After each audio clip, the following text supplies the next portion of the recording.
Hi, this is Growing Up Aspen with Andy Collin and Chris Pomeroy, and today we're here interviewing Adam Kane, who I was yearbook photographer all the way to Hollywood cinematographer, producer, director. He's done a lot of films, Boondock Saints. He's worked on American Gods, the TV show, and he's here with us today. So here is Adam Kane. Well, it's also interesting too because it isn't like you, I mean, obviously you took a course with Chris on filmmaking and stuff, but it also is your own journey. You kind of drove your own path to what you did. In other words, you set yourself up to go to grassroots and do that. It wasn't like they said, hey, we need you to come and help us out and do this. You did it. You know what I mean? Yeah, I didn't know you did that, Adam. Did you do that before or after that, whatever that week-long thing was that we did? Do you remember we shot it at the Jerome, and it was you, me, and Dean, and I cannot remember who else. But I think it must have been after that, Chris. I can't. Kind of gave you the pill or whatever. Yeah, the bug. Well, I hope. Well, during the '80s, it might have been a pill. Maybe. Yeah, I think it was probably after that that thing we did, and I'm like everybody. I was looking for a job. You know, when I was 12, I did the same thing everybody else did. I sold Aspen Times newspapers, stood in line and bought them for a dime and sold them for 15 cents, and most people would give you a quarter. You know. So I was looking for a job. You know, my mom was raising two kids. My brother was 3 years older. He did graduate from, wait a minute, did he graduate from Aspen High? My brother, Michael Grusin. Oh, yes, that name is familiar. Yeah, I think he, I can't remember if he went to Country Day or not. I don't think he did. I think he graduated from Aspen High School. But at any rate, the jobs on offer were limited for kids. Yeah. Especially with like the kinds of schedules we had. One of the jobs I did was at the Snowmass Convention Center, where I worked in the AV department for a couple months one summer, setting up slide projectors for conventions for doctors and stuff like that, where, you know, they say next slide and you click a button. Yeah. The audio visual team, you know, that kind of thing. But all of that was my interest. It was in media. Like, you know, there were some people that were skiers and they wanted to become professional, like the Harvey sisters and Carter Payne, and like there was Pelletiers, the Pelletiers. But I wasn't in that group. Like I was not that good. I didn't have the interest in training, and you know, I was pulling it in a different direction. So again, you know, maybe something else would have happened had I just stayed in Los Angeles, but that was a pretty major tidal wave for me. Right. Yeah, it felt for me the big opening for me. I mean, you know, I saw you. Do you remember the little sculptures I used to make? Oh yeah, absolutely. One time I went to, my mom drugged me to a collection at the Film Fest, the Aspen Film Fest of animation.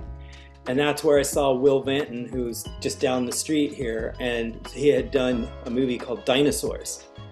And I was like, oh my God, those are like my creatures coming to life. Whoa, oh my gosh. And that's when the bug kind of got started for me, was because of the local film festival. It just so happened Aspen was, at the time, was run by all the moms and was actually pretty good, you know, and it was ranked where if you got your film in there, you actually were nominated, you were in the nomination for an Oscar if you got like best of show at the Aspen Film Fest. That's right. Yeah. I think it's kind of gone downhill from then, but it was, you know, I mean, that was Missy Brinkman and Koner, Elizabeth, or what's her name? Koner. It was just a bunch of moms. It was pretty amazing. But I remember seeing The Wizard of Space and Time. Yes. At that festival.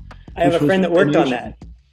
And my brain was completely blown off the top of my body. I was like, wow, I don't know if I ever want to know how to do that, but it just opened up the possibilities of artistically what was possible if you let your imagination just go to any length.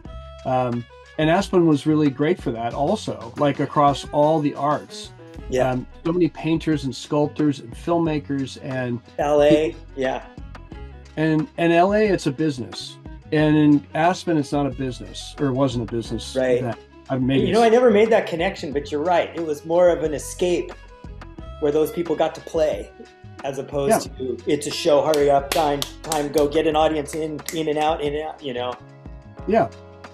It's about the commercial aspect of how much money can you make. And right.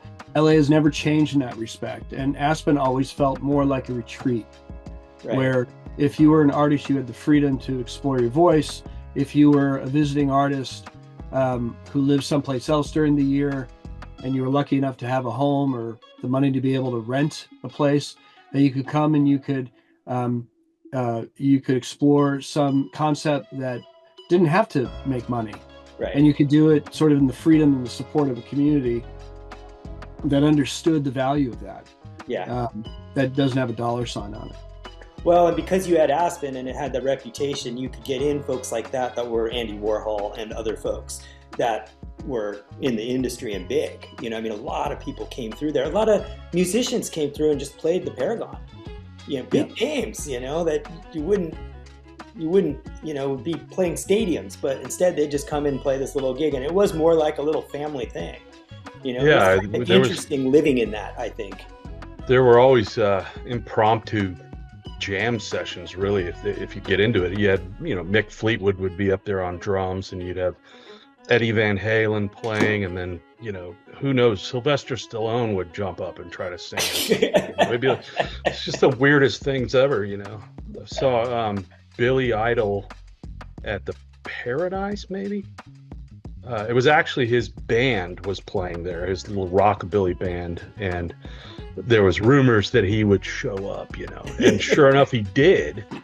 But it was at the same time that he had been in a motorcycle wreck at the same time as Gary Busey. Oh yeah, I was in LA during that time, yeah. And Gary Busey jumped up on stage too and sang Buddy Holly tunes because he had that, you know, that classic iconic role. But yeah, the weirdest stuff would happen up there, you know.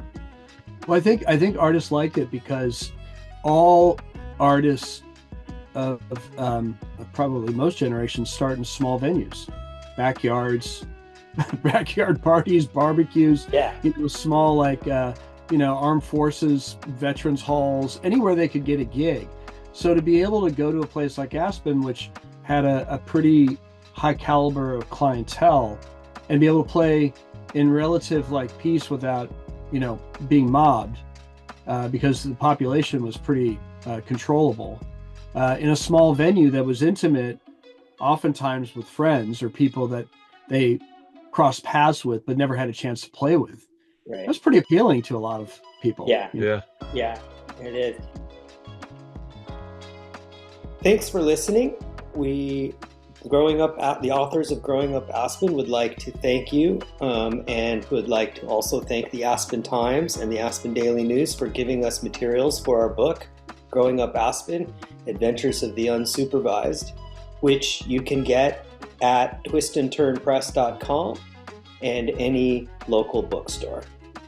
Thanks.